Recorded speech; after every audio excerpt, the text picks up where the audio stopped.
Hi everyone! Today we're going to draw together for Inktober. It's already day 7 and today's prompt is Starfish. So here's my big sketchbook that I created specially for Inktober. Since the pages are large, you can actually see all the drawings spread across 2 full pages. I really tried my best with these.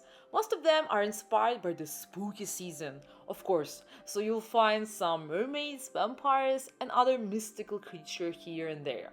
I've got my 2 favorite pencil sets ready since not all my pencils fit into the first one anymore. And I'm starting to sketch out the proportions. For today's drawing, I'm going to make a pair of mermaid eyes. Okay, let me talk a little bit about how I usually build a drawing. If you watch my previous videos, you already know it's actually pretty easy to place the eyes if you remember that the spread between them should be the width of one eye. That way, they'll never end up crooked. Also, when you start with the eyeballs and draw the pupils and irises on the same level, you'll get nice, realistic human eyes.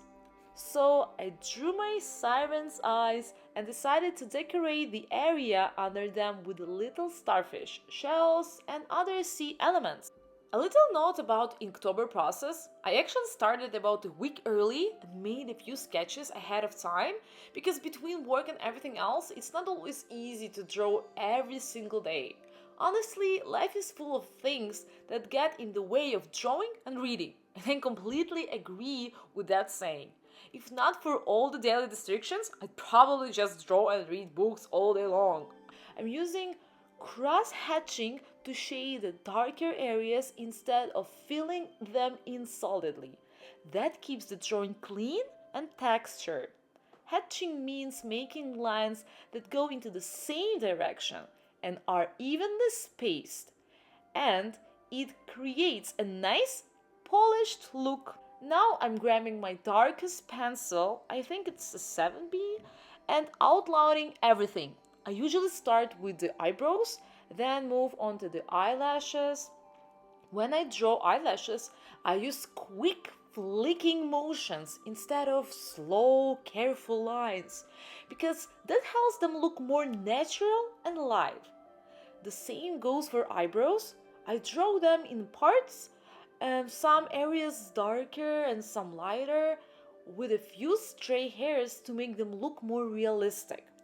For this mermaid, I decided not to draw clear pupils. I want her to have that mysterious, watery gaze, kind of like a sea creature. Fish don't usually have very defined pupils, so I wanted to give her that soft, dreamy look. Now I'm adding the starfish details. A little. So let's talk a bit more about drawing process and Inktober itself.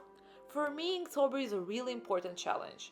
I first joined it back in 2014 and I loved it right away.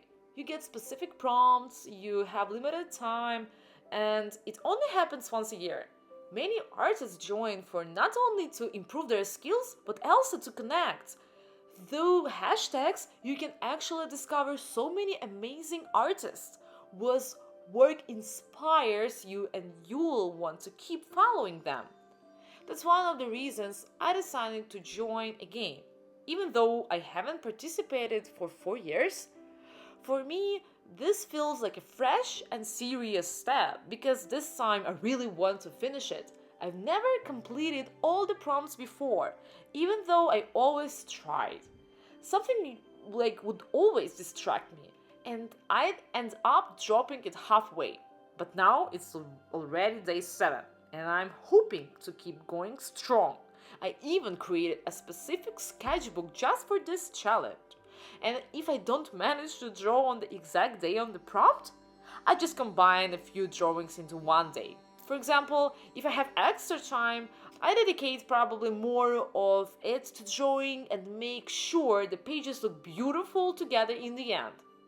So this is how today's drawing turned out. I hope you enjoyed it, and I definitely plan to meet you again for another Inktober prompt soon. Let me know in the comments if you're also doing Inktober this year.